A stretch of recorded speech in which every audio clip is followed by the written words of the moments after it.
चलिए आइए अब हम लोग पढ़ते हैं advantages of multinational companies. Multinational companies के क्या क्या एडवांटेजेस है ये देखिए। Investment of foreign capital, direct investment of capital by multinational companies help underdeveloped countries to speed up their economic development। अब देखिए जो फॉरेन कंपनीज हैं वो आपके देश में डायरेक्ट इन्वेस्टमेंट करते हैं जिससे अंडर डेवलपमेंट कंट्रीज जो होते हैं अंडर डेवलप उनका इकोनॉमिक डेवलपमेंट जल्दी से होता है। Generation of employment, expansion of industrial and trading activities by multinational companies leads to creation of employment opportunities and raising the standard of living in the host country। अब देखिए पहले तो ये होस्ट कंट्री क्या हुआ ये समझिए। मान लीजिए इंडिया में कोई कंपनी बना, अब ये बांग्लादेश में भी इसका यूनिट है तो बांग्लादेश हुआ होस्ट कंट्री, ठीक है। तो देखिए जब इंडिया बांग्लादेश में अपना ब्रांच या कोई सब्सिडियरी यूनिट खोले और एमएनसी वाला काम हुआ तो क्या हुआ, बांग्लादेश में लोगों को नौकरी भी मिला, उनका स्टैंडर्ड ऑफ लिविंग बढ़ा। तो जो भी होस्ट कंट्री होता है वहां पे इंडस्ट्रीज होता है, ट्रेडिंग एक्टिविटीज बढ़ता है तो इससे काफी लोगों को नौकरी मिलता है।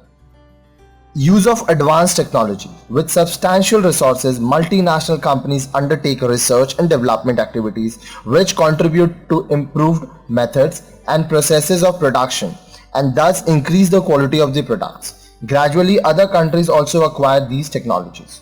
देखिए MNC में करोड़ों रुपया लगता है तो जो टेक्नोलॉजी यूज करता है एमएनसी बिजनेस करने के लिए वो बहुत ही अच्छा और लेटेस्ट होता है। साथ साथ रिसर्च एंड डेवलपमेंट भी बहुत ज़्यादा होता है, नए नए प्रोडक्ट के बारे में रिसर्च होता है, किस तरह से बिजनेस में प्रॉफिट हो, सेल बढ़े, मार्केटिंग अच्छा से हो, ये सब रिसर्च होता है। तो इससे क्या होता है कि कंट्रीज का बहुत फायदा होता है और जो कंपनी है उसका प्रॉफिट बढ़ता है। साथ साथ जो दूसरे कंट्रीज है वो भी नए टेक्नोलॉजी का इस्तेमाल कर सकते हैं। Growth of ancillary units, suppliers of material and services and ancillary industries often grow in host countries as a result of the operation of multinational company।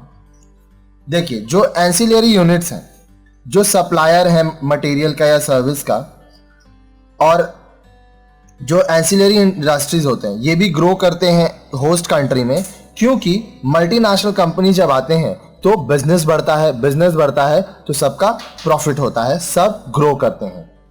Increase in exports and inflow of foreign exchange, export बढ़ता है आपका और जो foreign exchange है वो भी बढ़ता है। Good produced in the host country are sometimes exported by multinational companies. Foreign exchange thus earned contributes to the foreign exchange reserve of the host countries. अब फॉरेन एक्सचेंज क्या हुआ, जब मान लीजिए आप इंडिया से कोई माल यूएस भेज रहे हैं तो आप डॉलर्स में पेमेंट ले रहे हैं तो इससे आपका सरकार का जो फॉरेन एक्सचेंज रिजर्व है वो बढ़ता है।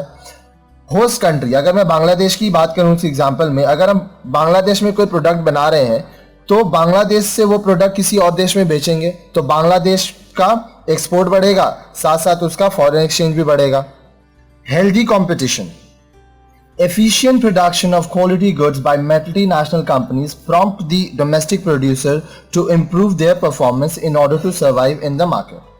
अब देखिए जो मल्टीनेशनल कॉर्पोरेशंस होते हैं, जो मल्टीनेशनल कंपनीज होते हैं वो बहुत अच्छा टेक्नोलॉजी यूज करते हैं तो उनका जो प्रोडक्ट्स होता है उसका क्वालिटी बहुत अच्छा होता है। तो जो डोमेस्टिक प्रोड्यूसर्स हैं जो होस्ट कंट्री में हैं उनको भी अपना प्रोडक्ट्स का क्वालिटी बढ़ाना पड़ेगा, नहीं तो उनको मार्केट में सर्वाइव करना बहुत मुश्किल हो जाएगा।